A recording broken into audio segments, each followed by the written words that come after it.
வணக்கம். மாநில செய்திகள் வாசிப்பவர் கிருஷ்ணவேணி கோபி ஆனந்த்.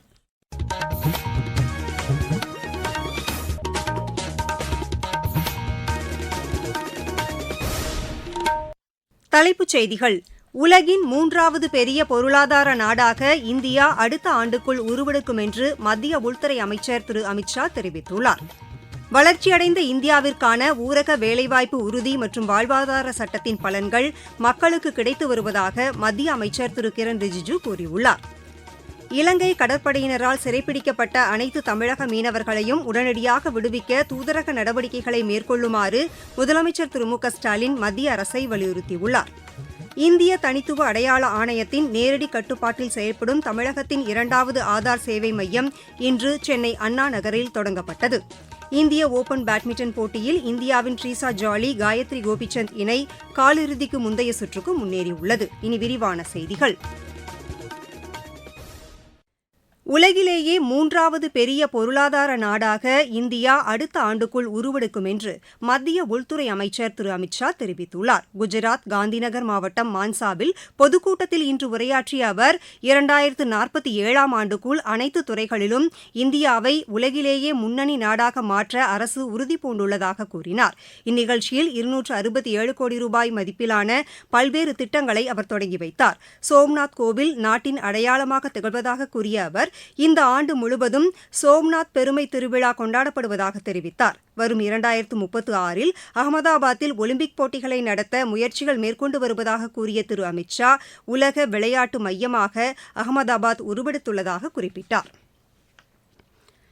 வளர்ச்சியடைந்த இந்தியாவிற்கான ஊரக வேலைவாய்ப்பு உறுதி மற்றும் வாழ்வாதார சட்டத்தின் பலன்கள் மக்களுக்கு கிடைத்து வருவதாக நாடாளுமன்ற விவகாரங்கள் துறை அமைச்சர் திரு கிரண் ரிஜிஜூ தெரிவித்துள்ளார். உத்தரப்பிரதேச மாநிலம் லக்னோவில் இன்று செய்தியாளர்களிடம் பேசிய அவர், இந்த சட்டம் குறித்து எதிர்க்கட்சிகள் மக்களிடையே தவறான செய்திகளை பரப்புவதாக குற்றம் சாட்டினார். நாடு முழுவதும் இந்த புதிய சட்டம் வரவேற்கப்படுவதாக கூறிய திரு கிரண் ரிஜிஜூ, இதன் மூலம் ஊரகப் பகுதிகளில் சுகாதாரம் மற்றும் நீர் சேமிப்பு திட்டங்கள் மேம்படுத்தப்படும் என்று தெரிவித்தார். இந்திய தனித்துவ அடையாள ஆணையத்தின் நேரடி கட்டுப்பாட்டில் செயல்படும் தமிழகத்தின் 2வது ஆதார் சேவை மையம் இன்று சென்னை அண்ணா நகரில் தொடங்கி வைக்கப்பட்டது. தமிழகத்தின் முதல் மையம் மதுரையில் செயல்பட்டு வருகிறது. நவீன வசதிகளுடன் சென்னை அண்ணா நகரில் தொடங்கப்பட்டுள்ள இந்த ஆதார் சேவை மையத்தில் 16 ஆதார் பதிவு இயந்திரங்கள் நிறுவப்பட்டுள்ளன. இதன் மூலம் 1 மணி நேரத்திற்கு 100 பேர் வீதம் ஒரு நாளில் 800 பேருக்கு சேவை வழங்க முடியும் என்று ஆணைய அதிகாரிகள் தெரிவித்தனர். மாநிலத்தில் மேலும் 8 மையங்கள் திறக்கப்பட உள்ளதாகவும் வரும் செப்டம்பர் மாத இறுதிக்குள் தமிழகம் முழுவதும் மொத்தம் 30 நேரடி ஆதார் சேவை மையங்கள் செயல்பாட்டுக்கு வரும் என்றும் அவர்கள் தெரிவித்தனர். இந்த மையம் குறித்து செய்தியாளர்களிடம் விளக்கிய இந்திய தனித்துவ அடையாள ஆணையத்தின் துணை தலைமை இயக்குநர் திருமதி ஆனி ஜாய்ஸ், பொதுமக்கள் புதிய ஆதார் பதிவு மற்றும் திருத்தங்களை இந்த மையங்கள் மூலமாக மேற்கொள்ளலாம் என்றும் ஆதார் தொடர்பான குறைகளையும் இங்கு தெரிவித்து தீர்வு காணலாம் என்றும் தெரிவித்தார்.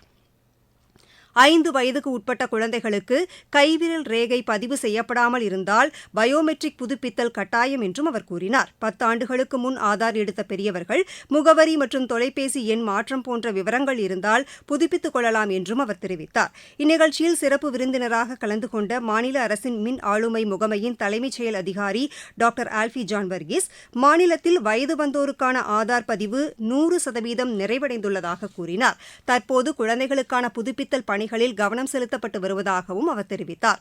ஆன்லைன் மூலமாகவோ அல்லது சேவை மையங்களிலோ ஆதார் திருத்தம் செய்யும் போது சிக்கல்களை சந்திப்பவர்களுக்கு இந்த நேரடி ஆதார் சேவை மையம் மிகவும் பயனுள்ளதாக இருக்கும் என்றும் திரு ஆல்ஃபி ஜான் வர்கீஸ் கூறினார். தகவல் மற்றும் செயற்கை நுண்ணறிவு தொழில்நுட்பங்களை மாணவர்கள் முழுமையாக புரிந்து கொண்டு அவற்றை ஆக்கப்பூர்வமாக பயன்படுத்தும் திறனை வளர்த்துக் கொள்ள வேண்டும் என்று காங்கிரஸ் மூத்த தலைவர் திரு ராகுல்காந்தி தெரிவித்துள்ளார். உதகை மாவட்டம் கூடலூரில் பள்ளி நிகழ்ச்சி ஒன்றில் கலந்து கொண்டு பேசிய அவர், மாணவர்களை திறன்மிக்கவர்களாக உருவாக்கும் சிறப்பான சேவையை பள்ளிகள் செய்து வருவதாக கூறினார். பள்ளி பருவத்தில் இருந்தே மாணவர்களுக்கு நல்லிணக்கத்தை கற்றுத்தர வேண்டும் என்றும், பிற நாடுகள் மதிக்கும் நாடாக இந்தியாவை உருவாக்க வேண்டுமெனில் மக்கள் ஒற்றுமை உணர்வுடன் செயல்பட வேண்டியது அவசியம் என்றும் திரு ராகுல்காந்தி தெரிவித்தார். நீங்கள் கேட்டுக்கொண்டிருப்பது மாநில செய்தி அறிக்கை. ஊரக வளர்ச்சிக்கான புதிய அத்தியாயம். வளர்ச்சியடைந்த இந்தியாவிற்கான ஊரக வேலைவாய்ப்பு உறுதி மற்றும் வாழ்வாதார சட்டம். இந்த சட்டம் வருடத்திற்கு 125 நாட்கள் வேலையை உறுதி செய்கிறது. இதில் வாரந்தோறும் ஊதியம் வழங்கப்படுவது கட்டாயமாக்கப்பட்டுள்ளது. பணி முடிந்த 15 நாட்களுக்குள் ஊதியம் வழங்குவதை உறுதி செய்வதற்கான அம்சங்களும் இதில் இடம்பெற்றுள்ளன. ஊதியம் காலதாமதமாக வழங்கப்பட்டால் அதற்கான இழப்பீட்டுத் தொகைக்கும் இதில் வகை செய்யப்பட்டுள்ளது. வளர்ச்சியடைந்த இந்தியாவிற்கான பயணத்தில் மோடி அரசு தொடரும் சீர்திருத்த நடவடிக்கைகள். இலங்கை கடற்படையினரால் சிறைப்பிடிக்கப்பட்ட 83 தமிழக மீனவர்களையும் 252 மீன்பிடி படகுகளையும் விடுவிக்க நடவடிக்கை எடுக்க வேண்டும் என்று முதலமைச்சர் திரு மு க ஸ்டாலின் மத்திய அரசை வலியுறுத்தியுள்ளார். இது தொடர்பாக வெளியுறவுத்துறை அமைச்சர் டாக்டர் ஜெய்சங்கருக்கு அவர் எழுதியுள்ள கடிதத்தில், ராமநாதபுரம் மாவட்டத்தைச் சேர்ந்த 10 மீனவர்கள் எல்லை தாண்டி மீன்பிடித்ததாக கூறி இன்று இலங்கை கடற்படையினரால் கைது செய்யப்பட்டுள்ளதாக தெரிவித்துள்ளார். இந்த மீனவர்கள் உட்பட இலங்கை சிறைகளில் உள்ள அனைத்து தமிழக மீனவர்களையும் உடனடியாக விடுவிக்க நடவடிக்கை எடுக்க வேண்டும் என்றும் அவர் கேட்டுக் கொண்டுள்ளார். தமிழக மீனவர்கள் தொடர்ந்து கைது செய்யப்படுவதும் அவர்களின் மீன்பிடி படகுகள் சிறைப்பிடிக்கப்படுவதும் மிகுந்த கவலை அளிப்பதாக முதலமைச்சர் அந்த கடிதத்தில் குறிப்பிட்டுள்ளார். இலங்கையின் இத்தகைய நடவடிக்கைகளை தடுக்க மத்திய அரசு தூதரக நடவடிக்கைகளை விரைந்து மேற்கொள்ள வேண்டும் என்றும் திரு மு க ஸ்டாலின் வெளியுறவுத்துறை அமைச்சரை வலியுறுத்தியுள்ளார். பொங்கல் பண்டிகை முடிந்து சென்னை திரும்பும் மக்களின் வசதிக்காக கோவை போத்தனூரில் இருந்து சென்னை சென்ட்ரலுக்கு வரும் 18ஆம் தேதி சிறப்பு ரயில் இயக்கப்படும் என்று தெற்கு ரயில்வே அறிவித்துள்ளது. போத்தனூரில் 18ஆம் தேதி காலை மணி 7:40க்கு புறப்படும் இந்த ரயில் மாலை மணி 4:45க்கு சென்னை சென்ட்ரல் வந்தடையும். இந்த ஒருவழி சிறப்பு ரயிலுக்கான முன்பதிவு நாளை தொடங்குகிறது. பொங்கல் பண்டிகையை முன்னிட்டு வேலூரை அடுத்த பொய்கையில் நடைபெற்ற மாட்டுச் சந்தையில் சுமார் 1 கோடி ரூபாய் அளவிற்கு வர்த்தகம் நடைபெற்றுள்ளது.